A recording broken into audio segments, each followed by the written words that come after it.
Sweet fighters, how you all? I hope everyone doing great. तो आज के इस सेशन में करेंगे work energy theorem.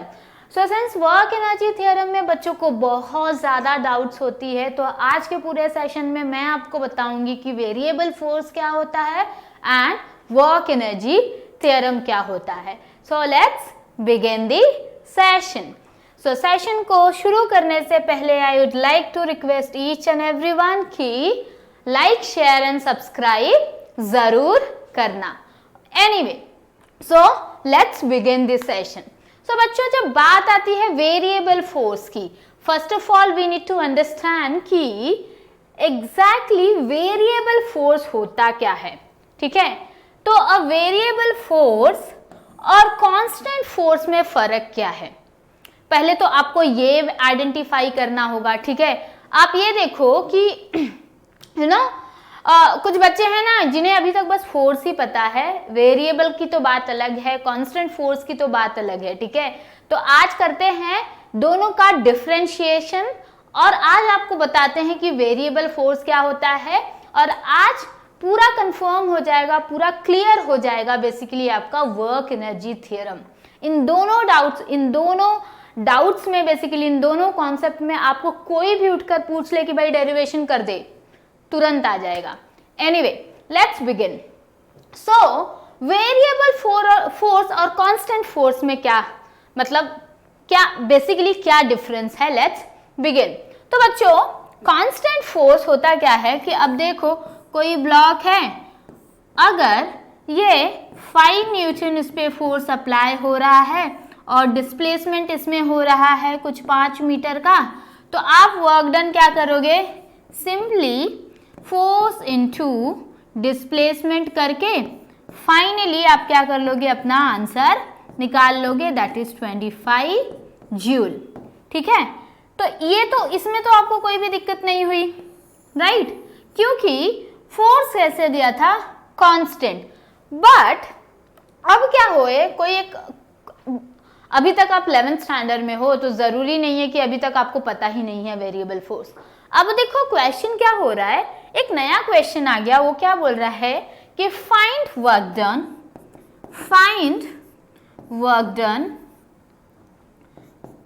Done when F equals to 2x and displacement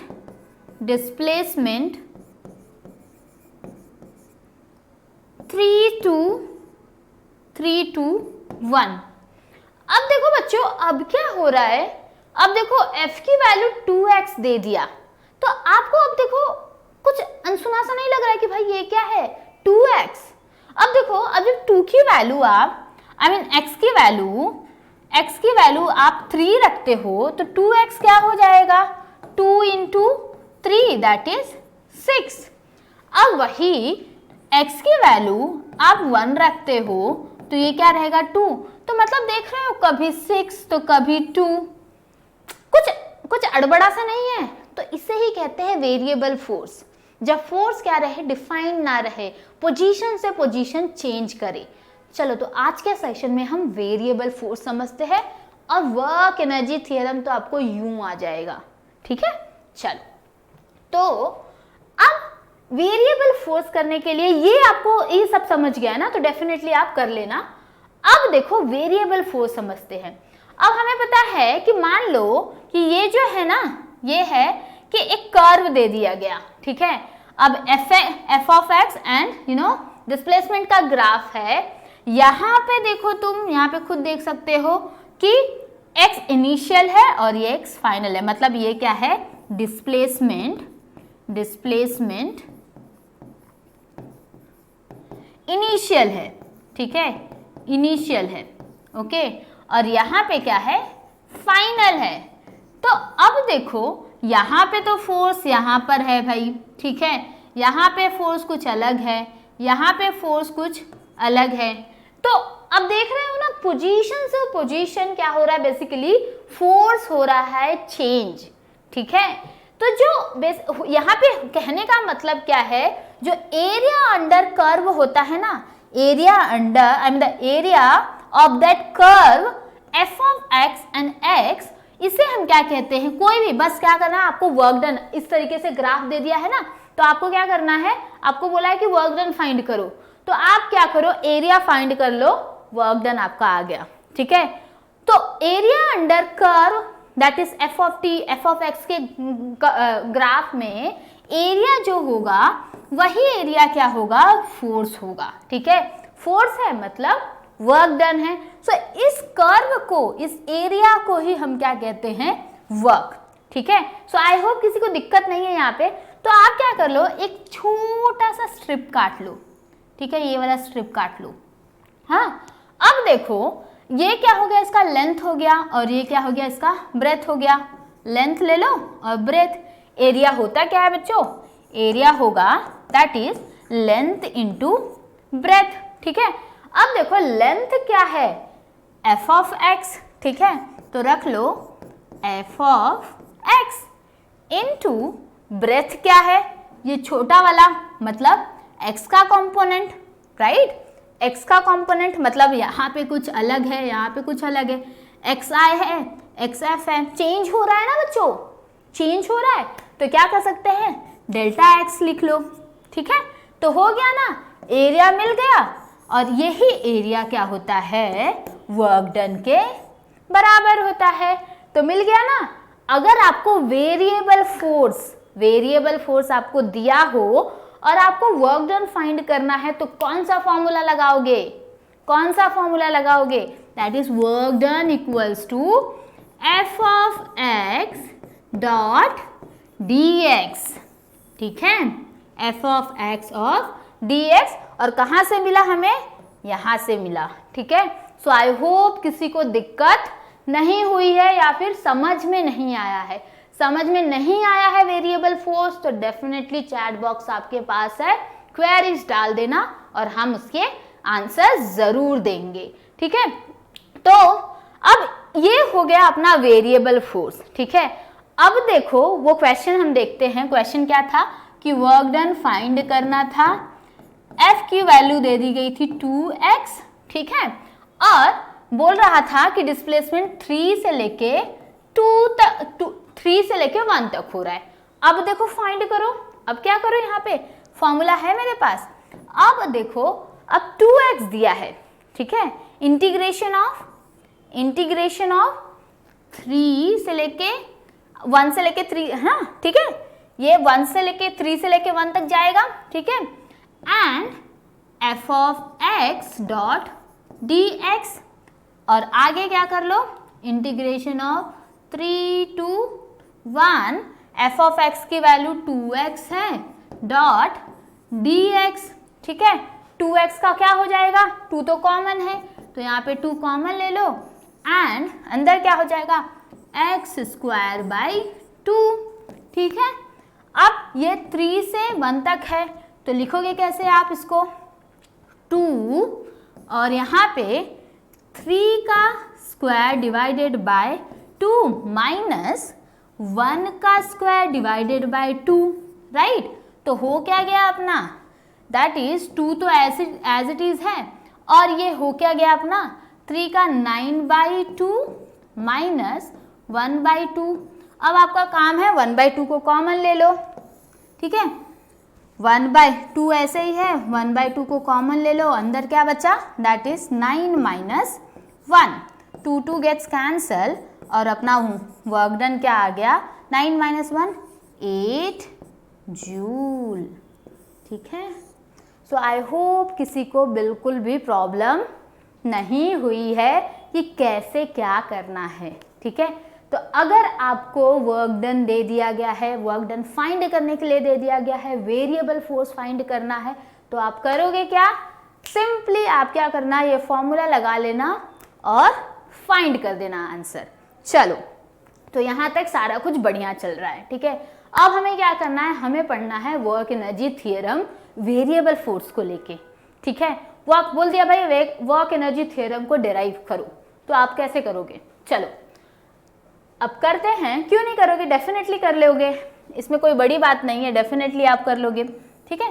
तो अब बताते हैं कि आपसे मैं ये क्वेश्चन करना चाहती हूँ बच्चों कि अब हमें पता है, अब पहले पहले तो वर्क एनर्जी थ्योरम होता क्या है, मैं ये आप सभी को बता दूं।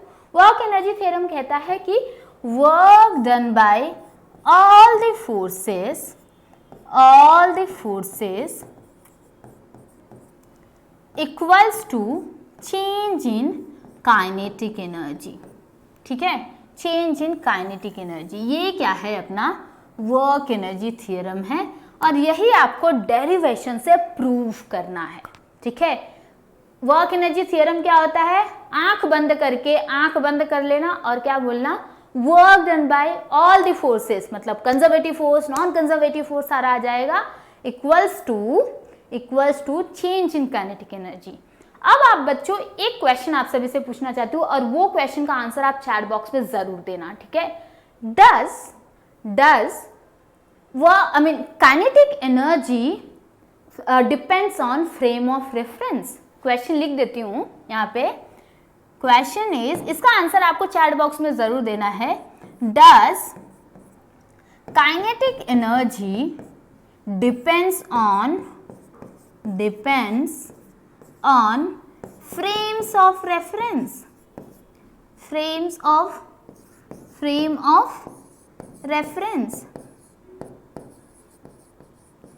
ठीक है। इसका आंसर आपका यस या नो में जरूर आना चाहिए, ठीक है, या यस कर दो, नो कर दो, ठीक है। चलो, तो ये क्वेश्चन आप सभी के लिए है, चैट बॉक्स में जरूर इसका आंसर करना, ठीक है।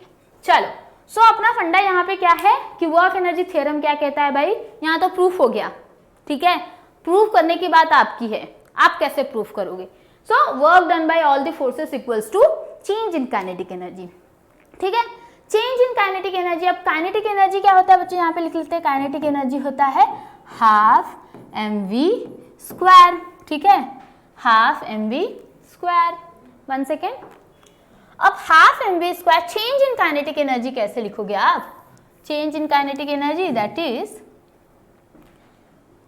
kinetic energy final minus kinetic energy initial, right? Change in kinetic energy equals to kinetic energy final minus kinetic energy initial, right?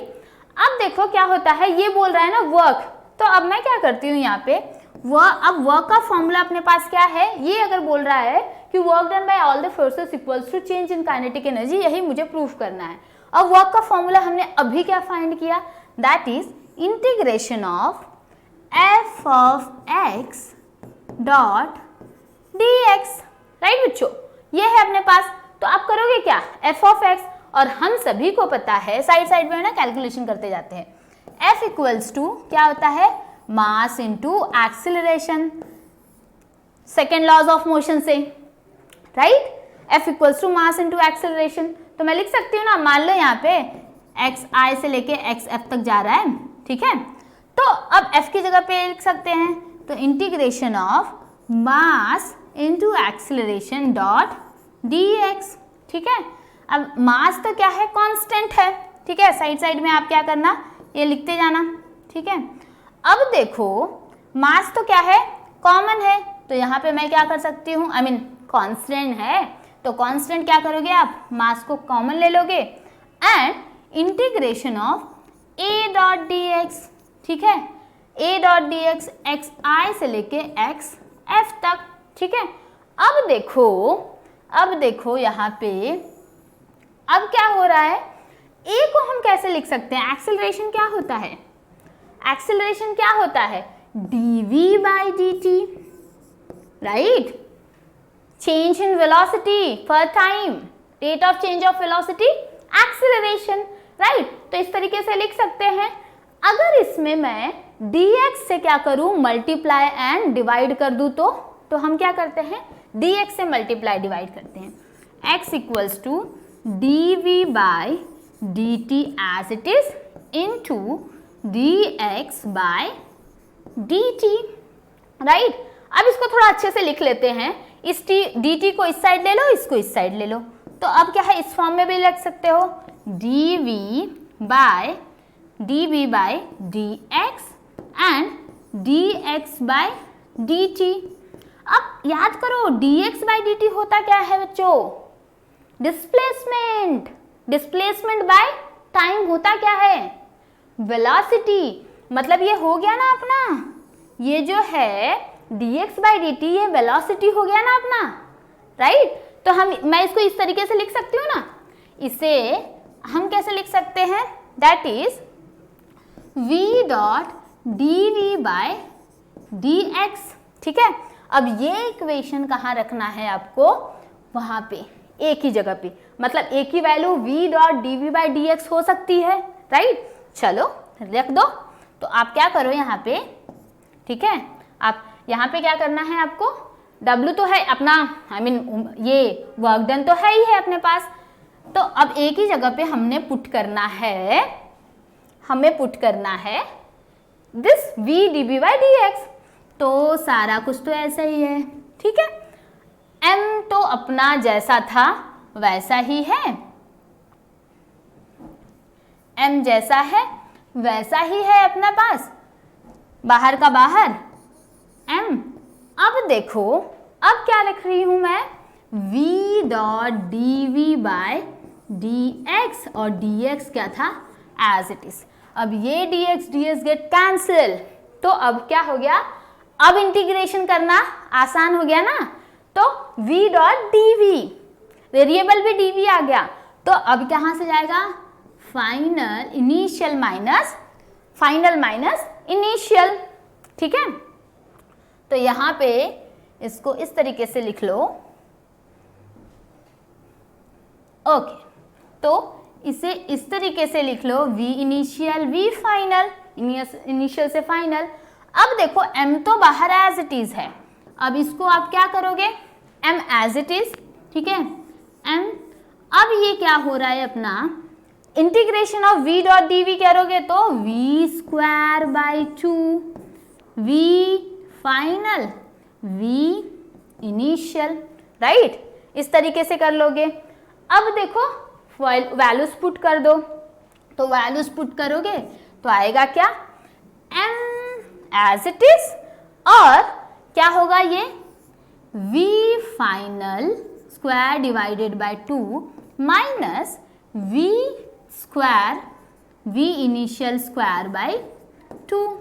Half क्या कर लो, कॉमन ले लो, कॉमन ले लो। अब क्या हो रहा है, that is half half half m v final square minus v initial, initial square, right. आ गया ना अपना change, work done equals to change in kinetic energy, work done equals to change in kinetic energy, work done, इसको लिख सकते हैं ना, final minus initial kinetic energy. So work done equals to change in kinetic energy, right. So I hope सभी को समझ गया होगा, और यही होता है वर्क एनर्जी थ्योरम, ठीक है। सिंपल सा स्टेप है, आपको मैं बताती हूँ। पहले आपको क्या करना है, हम सभी को पता है कि work done equals to work done by all the forces equals to change in kinetic energy, ठीक है। तो हमने कर लिया। अब वर्क डन का फॉर्मूला होता है F of x dot D X, integration of F की वैल्यू m इंटू ए रख दी, D X as it is है, ठीक है। m तो कॉमन है, मास तो कॉमन है, मास कॉमन है, एंड v को हमने किस फॉर्म में लिख दिया, v डॉट डी वी की थोड़ा सा कैलकुलेशन आपको करना पड़ेगा, ठीक है। इस तरीके से कर लिया। अब क्या हुआ, अब v डॉट डी वी है, मतलब वेलोसिटी कहाँ से कहाँ तक जाएगी, दैट इज फाइनल से इनिशियल जाएगी, ठीक है। तो सॉरी, इनिशियल से फाइनल जाएगी। लिखोगे कैसे, फाइनल माइनस इनिशियल ही लिखोगे, राइट। तो इस तरीके से लिख लोगे, ठीक है। अब जब इंटीग्रेशन करोगे तो आपकी वैल्यू आ गई, और यही अपना होता है वर्क एनर्जी थ्योरम, ठीक है। सो आई होप सभी को बढ़िया से ये पूरा अच्छे से समझ गया होगा, ठीक है। सो आज के लेक्चर में बस वर्क एनर्जी थ्योरम पढ़ाना था, ठीक है। सो मिलते हैं नेक्स्ट सेशन में कुछ अमेजिंग कॉन्सेप्ट्स के साथ, ठीक है। तो थैंक्स फॉर वॉचिंग, एंड जाते जाते सेशन को लाइक शेयर एंड सब्सक्राइब जरूर करना। So bye bye my NEET fighters, मिलते हैं नेक्स्ट सेशन में। Bye, take care.